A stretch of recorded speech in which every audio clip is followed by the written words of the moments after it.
반갑습니다. 제가 3년 전에 이 시간에 와서 한번 또 설교했던 기억이 납니다.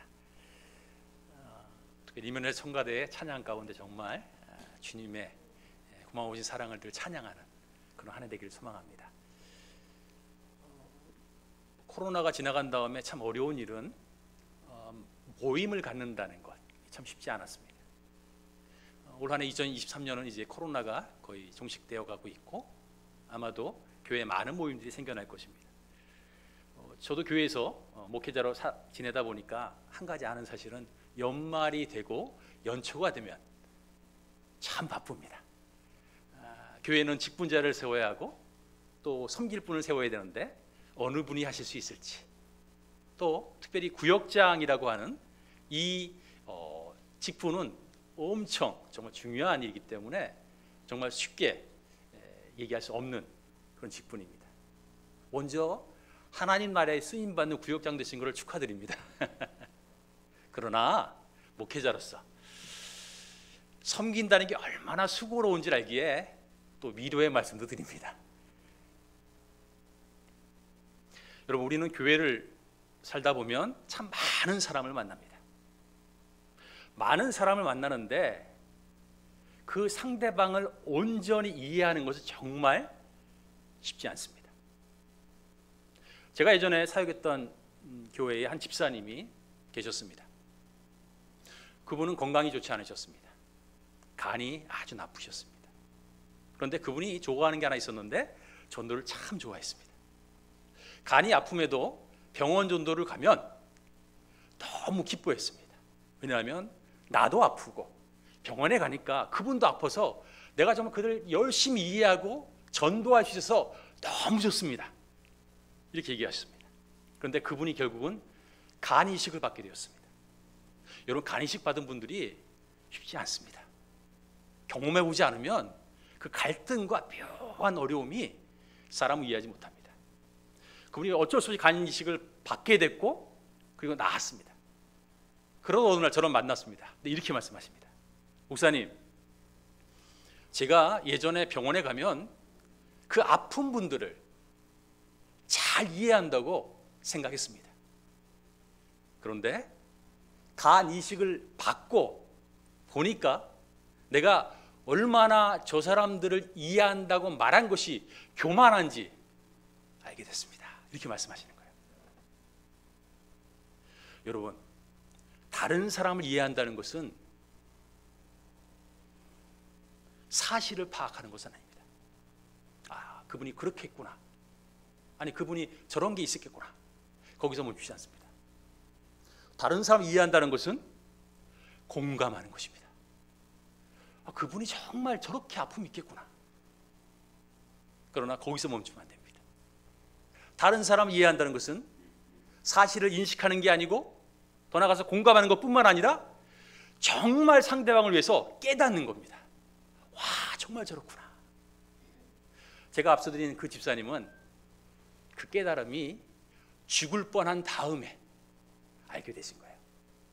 와, 정말 다른 사람을 이해한다는 것이 이런 것이구나. 이렇게 생각했던 것이죠. 여러분, 오늘 말씀은 여성 한 분에 대한 말씀입니다. 제가 말씀을 준비하면서 이 예수님 당시의 여성을 어떻게 생각했을까? 어떻게 이해했을까? 한번 생각해 보았습니다.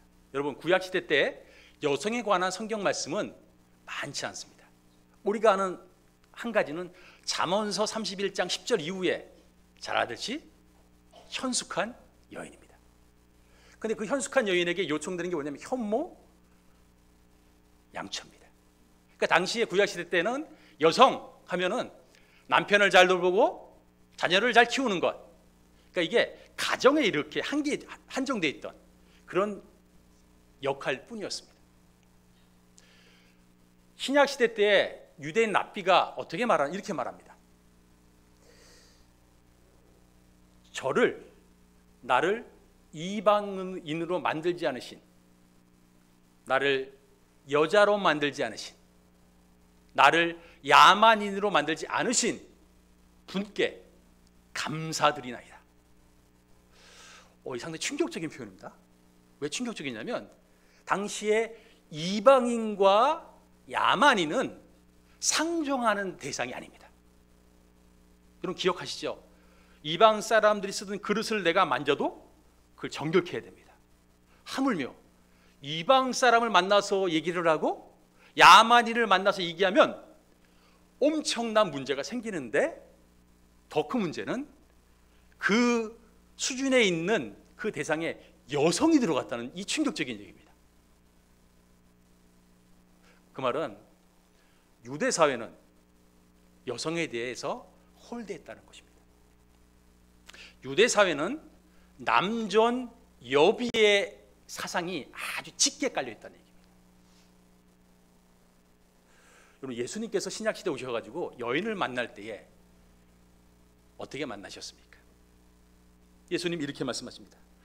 누구든지 하늘에 계신 내 아버지의 뜻을 하는 자는, 뜻대로 행하는 자는 내 형제요.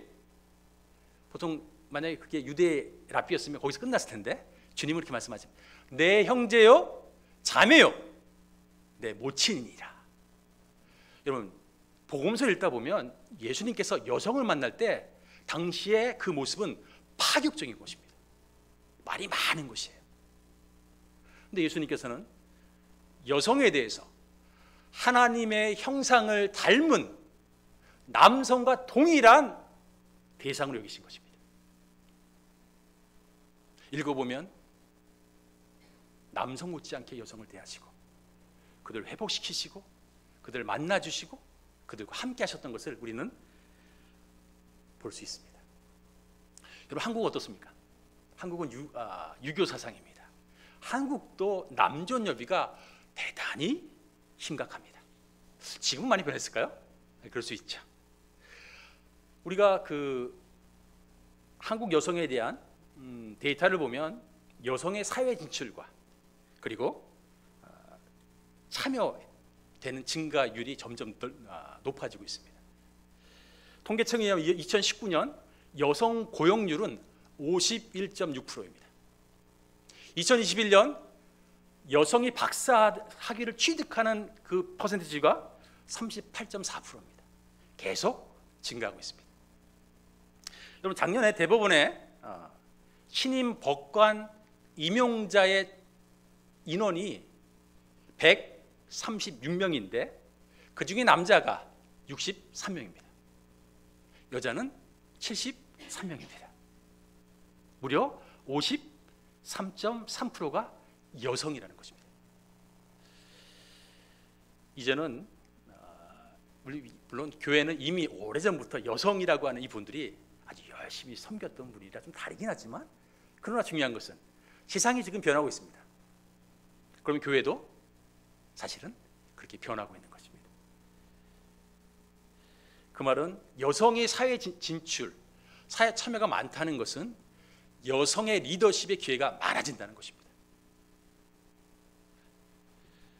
이러시면 안 됩니다. 야, 정말 남자들이 할 수 있는 얘기인데, 정말 요즘 살기 힘들어. 남자들이 어디 가든 다 치여. 정말 이건 정말 문제 아니야? 라고 말한다면 큰일입니다. 왜냐하면 그분은 변하는 세상을 보지 못하는 것뿐만 아니라 변하는 교회도 보지 못하기 때문입니다. 여러분, 요즘 시대가 글로벌 시대입니다. 세계화랍니다. 세계화의 가장 중요한 키포드 중에 하나가 뭐냐면 다원화입니다. 너무 다양해요. 근데 이게 어떤 표현이냐면 각 사람마다 가치가 다 다릅니다.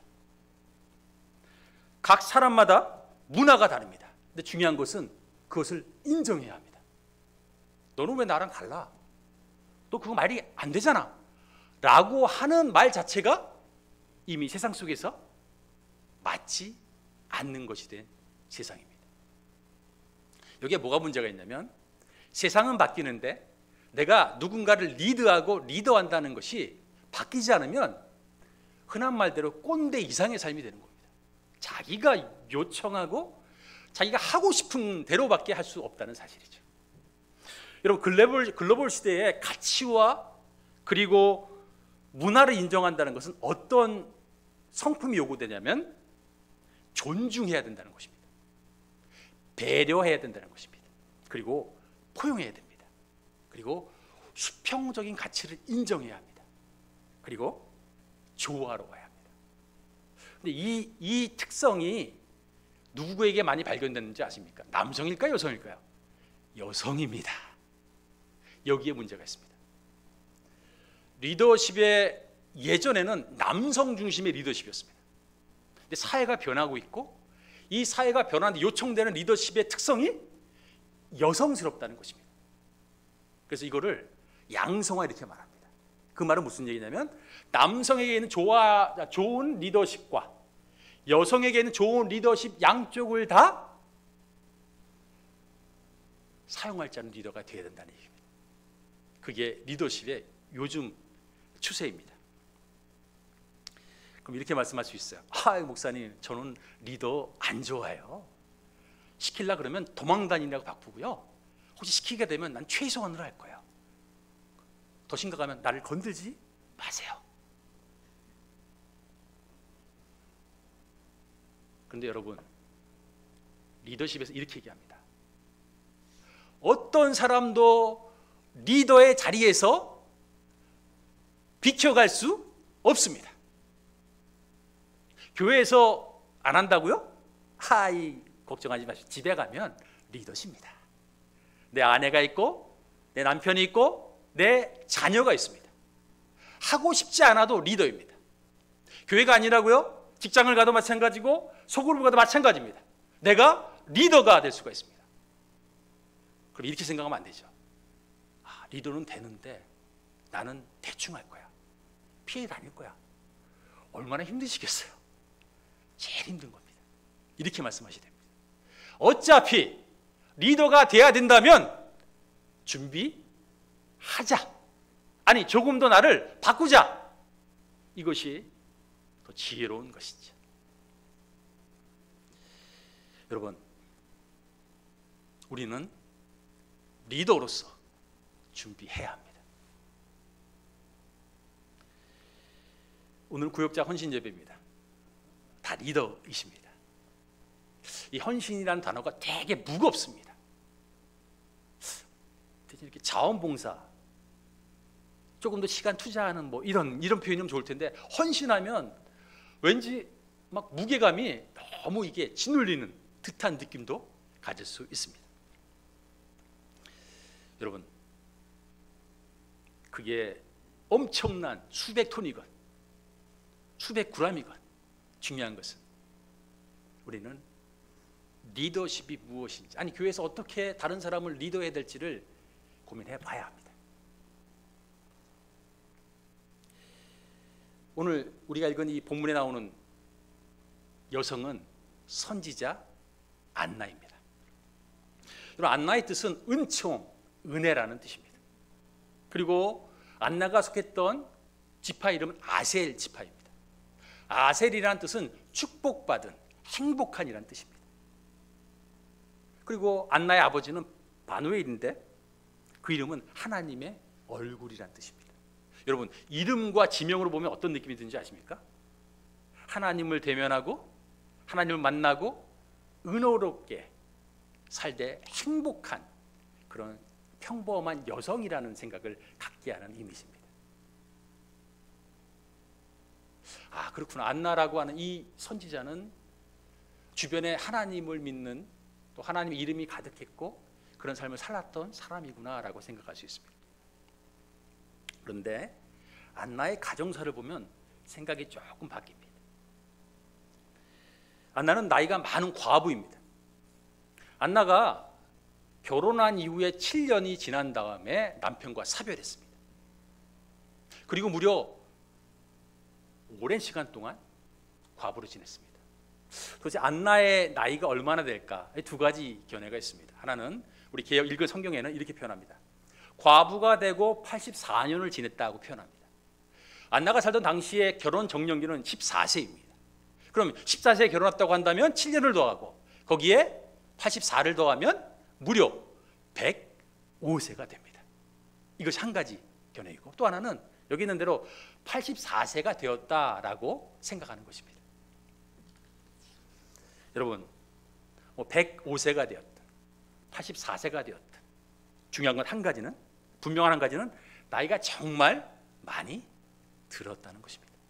그런데 이 나이가 많이 들었다는 것은 어떤 의미가 있냐면 유대 사회에서 여성 홀로 살아간다는 것이 얼마나 힘들고 어려웠는지를 우리는 알기 때문입니다. 여러분, 사별한 이후에 안나의 삶이 어땠을까요? 교회에서 홀로 된 사람이 생활하기가 쉽나요? 지금도 어렵습니다. 하물며 안나가 살았던 그 당시에 홀로 지냈는데 오랜 시간 동안 홀로 지내면서 어떻게 살 수 있었을까? 여러분, 우리가 알지만 순탄하지 않았을 것입니다. 어려웠을 것입니다. 사회적 인식이 여성을 그렇게 극진하게 돌보지 않았습니다. 경제적 결핍이 그 삶을 어렵게 만들었을 것입니다. 안나는 그런 현실에 서 있었습니다. 그런데 현실과 다르게 영적인 현실은 엄청나게 대조적입니다. 안나가 누구냐고요? 여성 선지자입니다. 여러분, 선지자는 하나님께 부름을 받아서 진리를 대신 표현하는 사람입니다. 달리 말한다면 하나님과 무척 가까운 사람입니다. 신앙으로 보면 늘 일상을 살아가면서 하나님과 친밀한 삶을 살았던 그런 여인을 말할 수 있습니다. 여러분, 현실과 다르게 안나 선지자는 행복하고 풍성한 영적인 삶을 살고 있었습니다. 유대 사회 가운데 이 여성 선지자는 소수의 리더입니다. 그는 자기에게 주어진 삶이 남들보다 힘이 들고 어려웠지만 영적으로는 훨씬 더 풍성하고 행복한 그런 삶을 살았던 여성이었습니다. 도대체 그 소수의 한 사람인 여성이 어떻게 리더십을 발휘했을까? 우리는 안나를 통해서 세 가지 리더십의 특성을 살필 수가 있습니다. 첫째는 안나는 성전 중심적인 삶을 살았습니다. 37절에 보시면 성전을 떠나지 아니하고 이렇게 말씀합니다. 그럼 보통 이렇게 생각하게 돼요. 그럼 안나는 과부이기도 하고 하루 종일 성전에서 살았을까? 아마 형편은 그렇지 못했다라고 생각하기도 합니다. 그래서 어떻게 생각하냐면 아마도 안나 선지자는 정기적인 예배에 참석하고 성전 중심적인 삶을 살았을 것이다 라고 말합니다. 여러분, 성전 하면은 예수님과 관계된 용어입니다. 예수님은 자신을 가리켜서 이렇게 말합니다. 내가 곧 성전이다 라고 하셨습니다. 그래서 교회 공동체의 머리는 주님이십니다. 교회 공동체의 몸은 우리입니다. 우리는 성전된 주님의 몸으로 살아가는 그러한 사람들입니다. 그러면 성경 중심적으로 한다는 것은 교회에 자주 나오세요, 예배에 꼭 참여하세요 라고 할 수도 있지만 더 중요한 것은 성전 중심적인 삶은 공동체로서의 교회 공동체를 인식하고 내가 예수님의 한 몸됨을 알고 그리고 살아가는 삶을 말합니다. 그럼 아까도 말씀 다원주의가 어떤 것이냐면 개인적인 믿음을 되게 강조합니다. 개인의 가치를 되게 강조합니다. 그런데 한 가지 문제점이 있습니다. 말은 다 하는데 책임은 별로 안 짓습니다. 그냥 말은 하고 뒤는 신경 안 써요. 그냥 나는 그 말을 했고 난 그게 나 좋은 가치야. 나에게 더 좋은 열매와 결과를 말하지 말어. 그건 내 몫이 아니야. 나는 그냥 내 가치만 갖고 살아. 나는 그게 좋아. 이런 것입니다.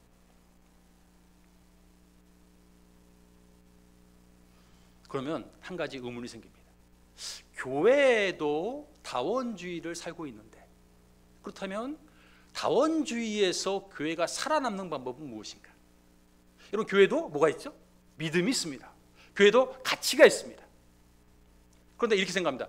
교회의 가치와 믿음을 어떻게 해야 세상 사람들이 받아들일 수 있을까요?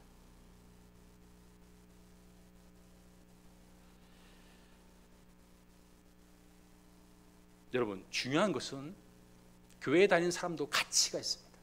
신앙적인 가치가 있고 믿음이 있습니다. 그런데 중요한 것은 교회 공동체가 그 믿음과 가치를 보여줘야 합니다. 이게 별거 아니라고 생각하시지만 그렇지 않습니다. 가치를 증명할 수 있는 길은 그 가치가 드러나는 것입니다.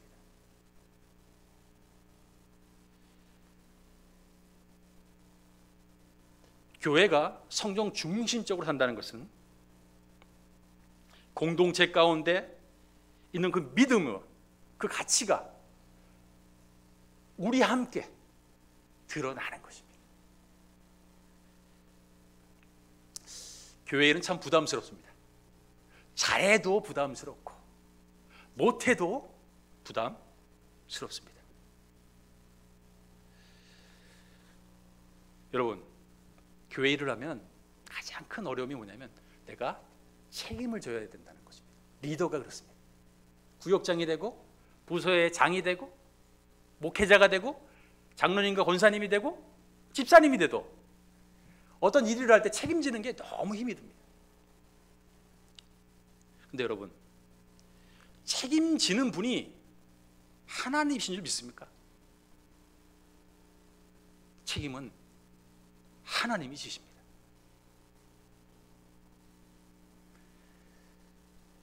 그러면 이렇게 생각하겠죠. 하이, 우리는 할 게 없나? 그냥 말로만 하이 열심히 한 다음에 나는 책임 없어, 다 하나님 거래? 그렇지 않습니다. 책임을 지는 것은 하나님이 하십니다. 다만 책임감을 갖는 것은 우리가 하는 것입니다. 여러분, 같은 말 같으세요? 다른 말 같으세요? 책임을 지는 것과 책임감을 갖는 것이 같은 말일까? 다른 말일까? 여러분, 책임을 진다는 이런 얘기입니다. 내가 그 일에 주도하고 그 결과를 내가 갖는 것이 책임지는 삶입니다. 책임감을 갖는 것은 이런 것입니다. 결과는 내 몫이 아니고 나는 내 일을 하고 다른 사람들도 할 수 있는 일을 위임하고 그리고 나는 성실하게 하나님 의지하고 가는 거야. 이게 책임감 있는 사람입니다.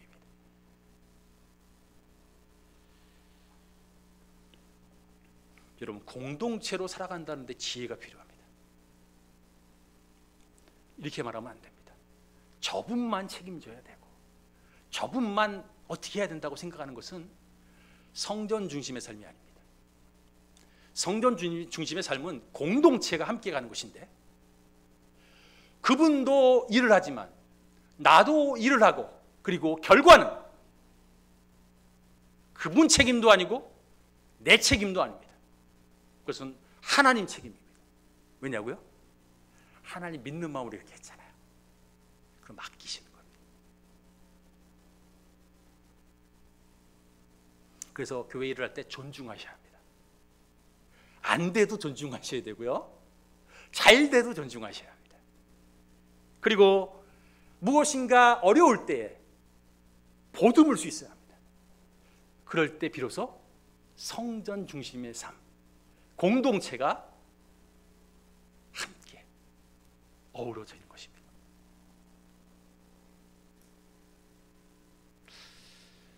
둘째로, 안나는 하나님께서 원하시는 방법대로 사는 리더였습니다. 37절 보시면 주야로 금식하며 기도함으로 섬기더니 이렇게 말합니다. 주야로, 이 말 자체가 항상이라는 뜻이죠. 언제나, 시도 때나 언제든지, 이런 표현이죠. 여러분, 금식이 뭐죠? 그냥 굶는 거 이렇게 생각하시나요? 아니요. 그보다 훨씬 더 깊은 의미가 있습니다. 금식은 내가 할 수 있는 능력을 내려놓고 하나님의 방법을 기대하며 의지하는 것이 바로 금식입니다. 그리고 그런 금식 가운데 기도한다, 이렇게 말합니다. 안나는 돈이 없었습니다. 뭐로 섬겼겠냐? 기도함으로 섬겼습니다. 여러분, 섬김이 예수님 오셔서 뭐라고 말씀하는지 기억나십니까? 내가 뭐하러 왔다고요? 섬기러 왔다, 이렇게 말씀하셨습니다. 섬김이 대단히 중요한 원리입니다. 교회 연구가 톰 레이너라는 분이 죽은 교회를 부검하다라고 하는 책을 썼습니다. 그런데 교회가 죽는 사인을 10가지로 말하고 그 가운데 8번째에 있는 사인이 뭐였냐면 기도 생활의 부재입니다. 그리고 그 옆에 소재 제목이 뭐라고 쓰는지 아세요? 그 교회는 좀처럼 함께 기도하지 않았다. 함께 기도하지 않았다.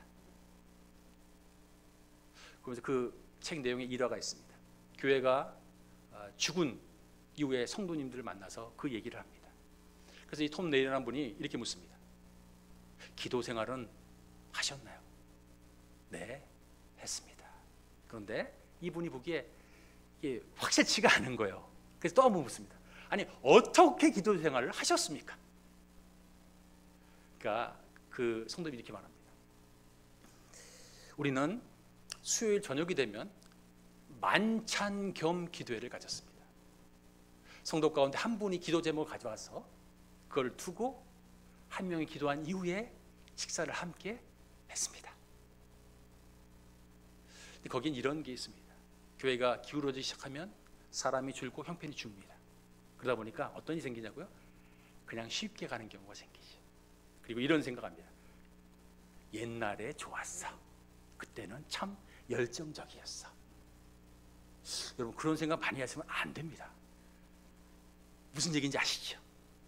그 말은 지금 내가 해야 될 일, 우리가 할 일에 대해서 잠깐 잊어버리고 옛날만 추억하는 것입니다. 그것은 건강한 교회에게 있으면 안 되는 일입니다. 여러분, 기도는 교회를 건강하게 하는 생명의 섬김입니다. 여러분, 몸에 혈액이 순환되지 않으면 썩을 것입니다. 교회가 기도하지 않으면 우리가 처해 있는 이 교회는 점점 더 생명력이 없어질 것입니다. 여러분, 이건 구역장 분들도 될 수 있고 아니면 다른 개인적인 우리 신앙인들로도 하시는데 제가 하나 여쭙고 있습니다. 혹시 리더가 되면 항상 올 한 해 어떻게 할까 고민을 합니다. 그리고 나서 야, 내가 올해는 이걸 해야지 라고 생각해서 아마도 한두 개 이상 그래, 나는 올해 이것만 할 거야 라고 생각하실 것입니다. 근데 제가 하나 여쭙습니다. 기도하는 시간은 그 안에 포함되셨습니까? 기도하는 시간은 내가 한 해를 교회 가운데 살아가면서 그 안에 포함시키셨습니까? 리더에 따라서, 중요도에 따라서 그것은 바뀔 수 있습니다. 여러분, 그런데 세상이 바뀌고 우리도 바뀌다 보니까 어떤 일이 생기냐면 기도가 자꾸만 세련돼집니다. 이 세련된다는 말이 여러 가지 의미가 있는데 이 세련된다는 얘기는 이게 굳이 안 해도 되면 그냥 넘어가는 게 세련되다고 생각하는 거예요. 우리 입장에 맞으면 세련된 겁니다. 구태여 그렇게까지 뭐 막 쫓아다니면서 해야 되나? 여러분, 무리하지 않는 기도가 과연 하나님이 원하시는 기도십니까? 내가 편하게 하는 기도가 과연 하나님이 원하시는 기도십니까? 여러분, 환경이 되지 않는다고 물러나면 끝이 없습니다. 과거에 좋았던 기도 시간만을 자꾸만 추억한다면 안 될 일입니다. 여러분, 하나님 살아 계십니까? 정말 살아 계시다고 믿으십니까? 그럼 기도하셔야 됩니다. 근데 저도 기도하는 게 어렵습니다. 삶이 바빠지면 패턴을 쫓깁니다. 그러나 우리는 또 한 번 다짐해야 됩니다. 새해가 돼서 기도 시간을 확보해야 됩니다. 필수 요건입니다. 주님께서 합심 기도를 가르치시면서 했던 유명한 구절이 있습니다. 두세 사람이 모인 그곳에 나도 너희와 함께 있을 것이다라고 분명히 말씀하셨습니다. 믿으신다면 기도하시는 겁니다. 믿으신다면 그 기도를 통해서 생명이 나뿐만 아니라 교회와 공동체 가운데 드러날 것입니다. 그게 믿음이야 합니다. 우리의 보여지는 삶의 모습이야 합니다. 여러분, 제발 우리가 가끔 그 물량주의에 있다 보니까 이런 생각을 해요. 아이, 두세 사람보다는 그래도 10명이 낫지 않겠어? 10명쯤 모일 때 기도하면 어떻겠어? 라고 하는 생각이 우리 가운데 보이지 않겠습니까? 그 말은 세상의 방식입니다. 우리는 적은 자일지라도 믿음 가운데 확신한다면 그 기도는 공동체와 교회 안에 에너지로 누군가가 그것을 받고 힘을 얻는 그런 것이 되어질 것입니다.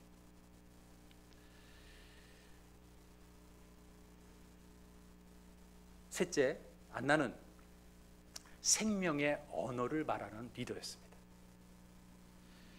38절을 보시면 예루살렘의 속량을 바라는 모든 사람에게 그에 대하여 말하니라. 그는 예수님이죠.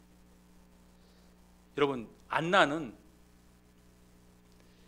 예루살렘의 속량을 바라는 그런 시대에 살았습니다. 예루살렘의 속량은 뭐냐면 이스라엘의 구원입니다. 그 이스라엘 구원은 메시아가 오시는 거였습니다. 그 메시아를 만나서 구원을 얘기하는 것, 그것이 안나에게 주어졌던 일이었습니다.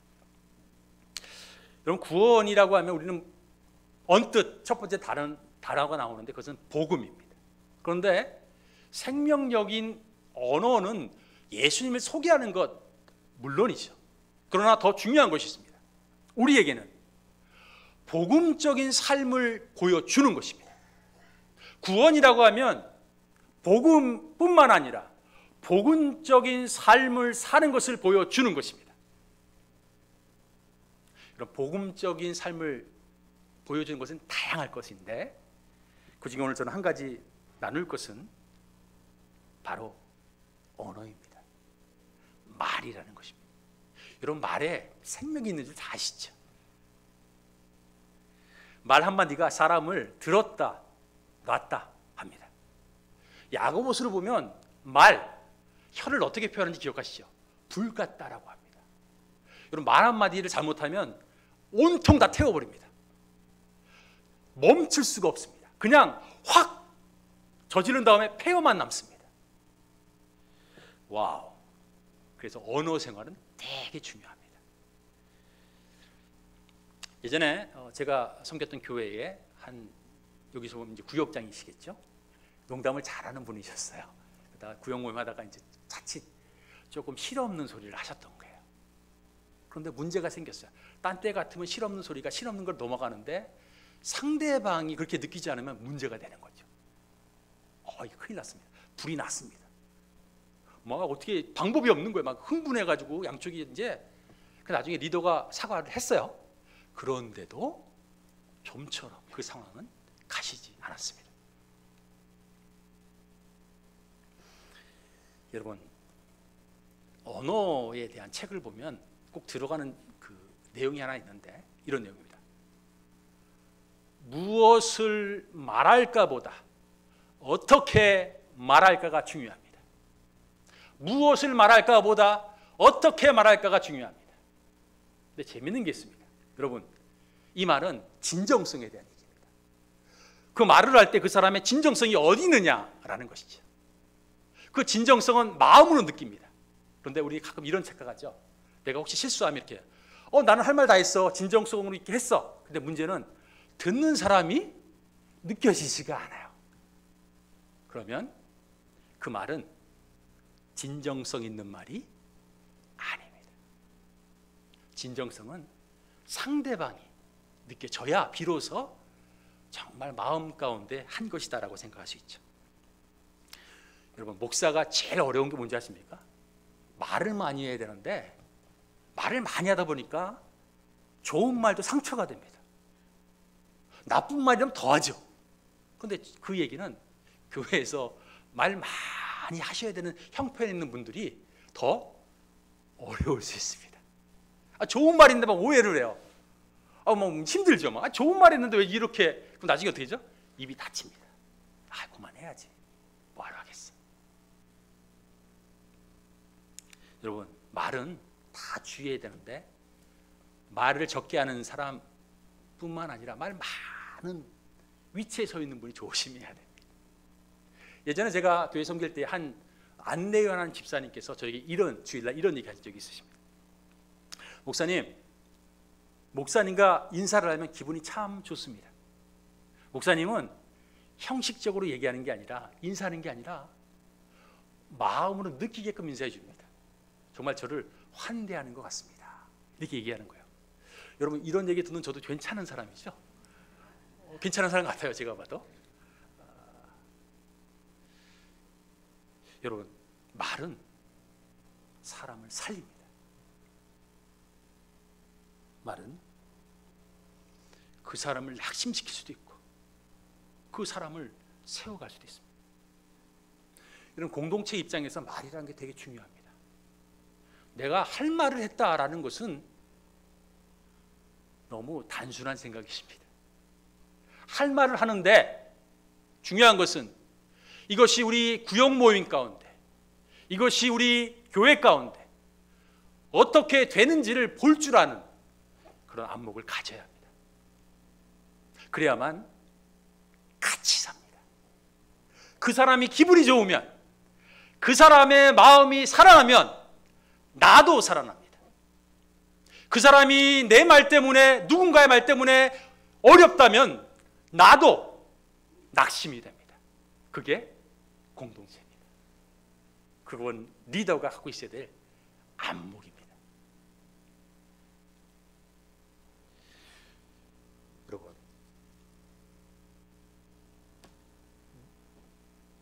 내가 누군가에게 상처를 주고 아픔을 주고 낙심을 시키면 공동체인 내 몸도 점점점 아파갑니다. 처음엔 모릅니다.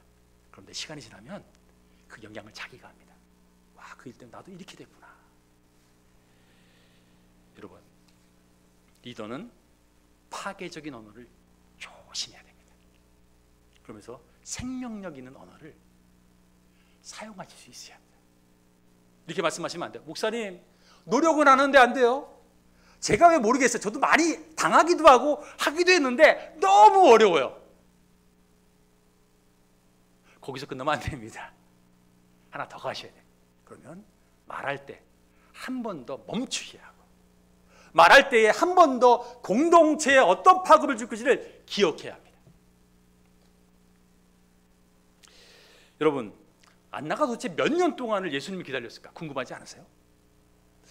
가만히 있어봐. 이 7년이 지난 다음에 홀로 됐는데 그때쯤 주님이 말씀하셨는지, 아니면 하나님께서 예수님 오시기 그 어간에 말씀하셨는지. 여러분 잘 아시지만 성경에는 답이 없습니다. 근데 중요한 것 한 가지는, 안나는 예수님께서 오셨을 때 그 만남을 놓치지 않았다는 사실입니다.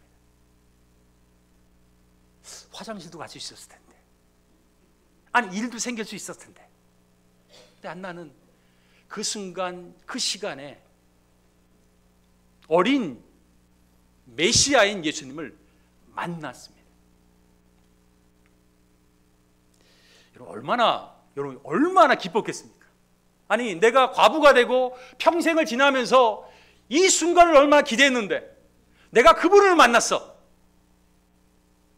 내가 그분 때문에 감사하고 그리고 이렇게 영광을 돌리는 그 순간이 되었어. 얼마나 감격했겠습니까? 상상을 초월했을 것입니다.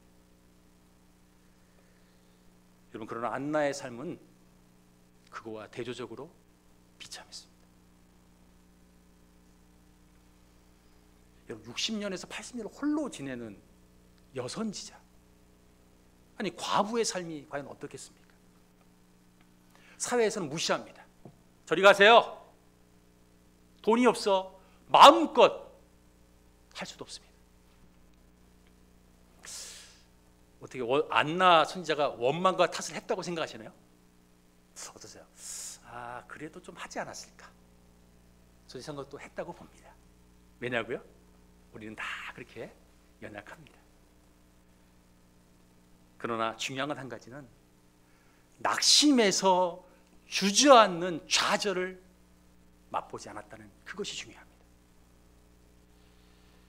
여러분 38절 상반절 보시면 이렇게 쓰여 있죠.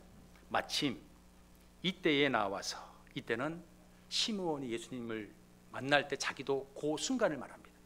마침 이때에 나와서 뭐 했다고요? 하나님께 감사했다라고 합니다.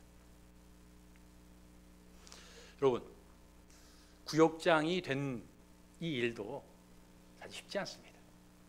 어렵고 힘이 들 것입니다.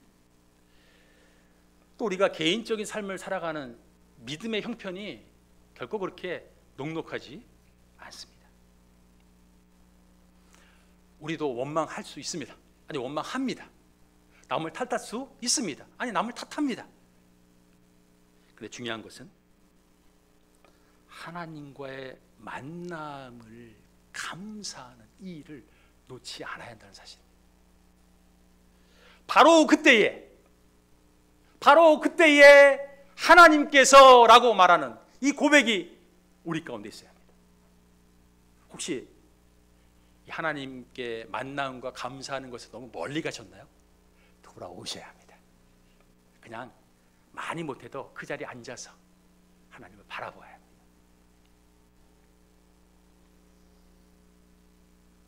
기도해야 합니다. 하나님, 옛적의 제가 아닌 것 같습니다. 너무 바쁩니다. 힘이 듭니다. 제가 할 수 없으니까 하나님께서 도와주셔야 비로소 우리는 그 일을 할 수 있습니다. 그것이 우리 가운데 필요하고, 그리고 그런 사람 우리를 부르셨습니다. 여러분, 하나님께 반응하는 우리가 되길 소망합니다. 하나님께 반응할 때 비로소 그때를 놓치지 않습니다. 여러분, 우리가 정말 연약한데, 얼마나 연약하냐면 잘하려고 열심히 했는데 엉망이 될 때가 있어요. 제가 예전 교회에 새로 갔습니다. 교육부서를 했는데 가자마자 2달 만에 수련회가 있었어요. 그래서 수련회에 가서 캠프파이어 인도했습니다. 캠프파이어 인도했는데 끝나고 나서 이제 밤에 숙소로 가는데, 그만 이제 그때가 이제 어린아이들인가요? 5, 6학년 되는 아이였어요. 그 중에 어떤 애가 선생님보다 일찍 가가지고 2층에 있는 현관으로 들어가지 않고 창문으로 들어가려다가 그만 낙상하는 일이 생겼습니다. 와, 제가 깜짝 놀랐어요. 와, 이게 그러니까 2층에서 떨어질 거예요. 와, 이거 어떡하지? 이 멍하더라고요. 아니, 그렇게 좋은 시간이고 즐겁게 놀고 왔는데 이건 또 뭐지? 근데 여러분, 며칠이 지나고 병원에서 검사했습니다. 감사한 것은 그곳에도 돌도 있고 바위도 있었는데 가장 안전한 흙에 떨어지고 그 척추가 압박골절에서 이렇게 눌린 거예요. 시간이 지나서 그냥 펴졌습니다. 근데 재밌는 게 그때 당시에는 충격이죠. 이게 뭐지? 내가 선한 일을 하려고 했는데 이게 어떤 결과지? 그런데 그 일로 어떤 일이 생겼냐면, 처음 교회 갔을 때 교사들이랑 친밀하지가 않잖아요. 좀 대면대면 하잖아요, 처음에는. 그런데 그 일로 교사와 한마음 돼서 교육부서를 잘 했던 계기가 되었습니다. 여러분, 하나님이 책임지십니다. 여러분, 하나님이 우리를 책임지십니다. 우리가 하는 일, 내가 책임진다고 생각하는 것은 교만이고 하나님을 외면한 것입니다. 우리는 책임감을 갖고 결과를 하나님께 드리고, 내가 할 일과 우리가 할 일을 겪어가면서 결과에 대해서 같이 함께 생각하는 그 그런 공동체입니다. 결과를 하나님께 맡긴다는 것은 오늘을 하나님이 주신 은혜로 여전히 살아가는 것입니다. 공동체 중심의 삶을 꾸준히 사는 것입니다.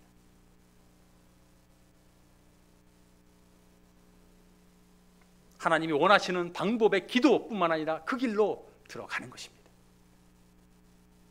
그리고 생명의 언어로 상대방이 나라고 생각하고 그 삶을 살아가는 것입니다. 올 한 해 여러분 모두, 특별히 우리 구역장님들 삶 가운데 이런 리더십과 이런 은혜가 있기를 소망합니다. 더 나아가서 응곡교회 모든 분들이 한 해를 지난 다음에 감사하는 그런 놀라운 기뻐하는 일들이 가득하기를 주님의 이름으로 축원합니다. 기도하겠습니다. 하나님 감사합니다. 오늘 구역장 헌신예배로 우리가 예배를 드렸습니다. 올 한 해도 우리는 어떤 일이 일어날지, 어디로 갈지, 어떤 결과를 낳을지 아무도 알 수 없습니다. 그러나 분명한 한 가지는 수고하신 우리 구역장님 가운데 주님께서 함께 하셔서 감사와 은혜와 능력으로 능히 살아가는 그런 삶이 되게 주님 축복하여 주시옵소서.